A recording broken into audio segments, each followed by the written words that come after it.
জাবের রাদিয়াল্লাহু তাআলা আনহু বলেন, সালতু রাসূলুল্লাহ সাল্লাল্লাহু আলাইহি ওয়াসাল্লাম নাজরাতিল ফাজাতে, আমি আল্লাহ রাসূলকে মহিলার উপরে হঠাৎ চোখ পড়ে যাওয়া সম্পর্কে জিজ্ঞাসা করলাম, আল্লাহর নবী, মহিলাদের উপরে যদি হঠাৎ চোখ পড়ে যায় তাহলে কি করব?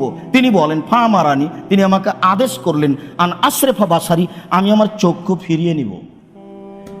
তিনি বলেন যে তিনি আমাকে আদেশ করলেন আমি আমার চক্ষু ফিরিয়ে নিব। সম্মানিত দ্বীনি মুসল্লি ভাইদেরকে আমি অনুরোধ জানাচ্ছি, বিশেষ করে তোমাদের যুবক বলছি, কিভাবে তোমার দিন কাটে তুমি কি বুঝতে পারছো? তোমাকেই বলছি, 3 শ্রেণীর মানুষ জান্নাতে যাবেই। তার 1 শ্রেণীর মানুষ হচ্ছে চক্ষু নিচু করে, যে হঠাৎ চোখ পড়ে গেলে ফিরিয়ে নিতে হবে। যদি আমি নিচু রাখতে পারি তাহলে আল্লাহর নবী আমাকে জান্নাতে নিয়ে যাবেন। বলো তোমার মোবাইলের কি হবে? তোমার মোবাইলে দিন রাত ল্যাংটা মেয়ে নাচে, তোমার স্বভাবই খারাপ, তোমার চরিত্র আচরণ খারাপ, তোমার স্বভাব তোমাকে জরুরিভাবে পরিবর্তন করতে হবে।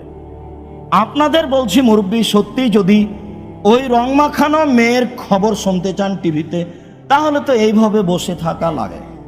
রং মাখানো মেয়েটির মুখের উপরে চক্ষু রেখে খবর শুনবেন। ইমান কি এভাবে বলে? আসলেই কি ইমানের এটা পরিচয়?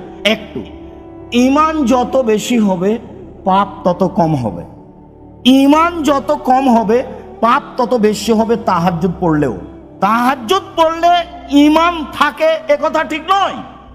ইমান খুব বলিষ্ঠ জিনিস, যা মানুষকে পাপ থেকে ঠেকাতে পারে। ইমান যত বেশি পাপ তত কম, ইমান যত কম পাপ তত বেশি।